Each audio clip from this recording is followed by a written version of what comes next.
We start with a developing story. The NBA announced this morning it has suspended Memphis Grizzlies star Ja Morant for 25 games due to conduct detrimental to the league. Now, Morant was already suspended from team activities on May 14th after a video on social media circulated showing the All-Star brandishing a firearm. Now, the NBA, they previously suspended Morant for 8 games following a similar incident in March when he was seen on Instagram Live holding up a handgun while intoxicated at a Denver area nightclub. And you can see here in a statement released by the NBA Commissioner Adam Silver, he said, Ja Morant's decision to once again wield a firearm on social media, it is alarming, disconcerting, and given his similar conduct in the past, the potential for other young people to emulate Ja's conduct is particularly concerning. And he continued, quote, under these circumstances, we believe a suspension of 25 games, it is appropriate, and it makes clear that engaging in reckless and irresponsible behavior with guns, it will not be tolerated. For Ja, basketball, it needs to take a back seat at this time.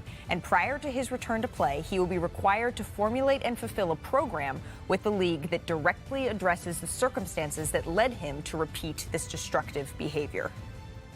So with that as the background, we now welcome in senior NBA insider Adrian Wojnarowski. Woj, let's start here. How did the NBA land on 25 games as the appropriate suspension length for Ja Morant? Well, Malika, essentially, about 3 times more than the initial 8-game suspension. I think, but more so in line with, I think, other suspensions of behavior in different manners that the league certainly cannot tolerate. You look back last season, Miles Bridges, 30 games for a domestic abuse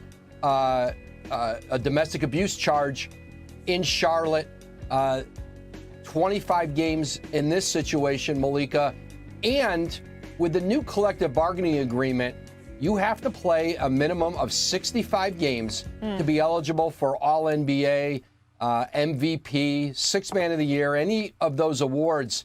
And for Ja Morant, who would be eligible for the Supermax, he obviously cannot reach that minimum of 65 games with this suspension. So it'll cost him $7.6 million in salary for those 25 games, a little over $300,000 a game. Yeah, for that 25-game suspension. Now, Silver also referenced certain requirements that Ja's going to need to fulfill before he's actually able to return to the floor. So what specifically is the league expecting from him here?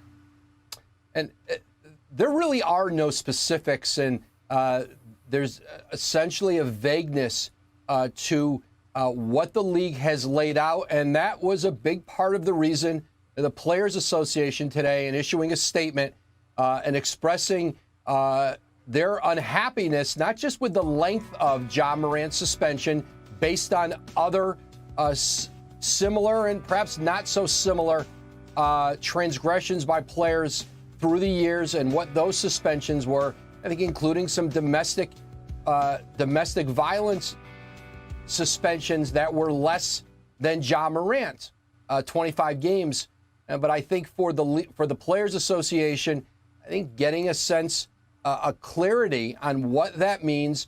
Listen, I think what the league is saying and what they described is they want to see with Ja Morant that the pattern of behavior, habits, that he's displayed, not just in these 2 incidences with the guns, the first in Denver in March, and then the most recent in the video in the car, but he's been investigated by the league for well over a year and a half, 12 months, in a number of instances where Ja Morant seemingly put himself and others in harm's way. And I think there's just been a pattern of behavior with Ja Morant that has been alarming, disappointing, and I think the league, what they want to see as Ja Morant is away from the team, first of all, that's this summer, but then into next season when he's not able to play,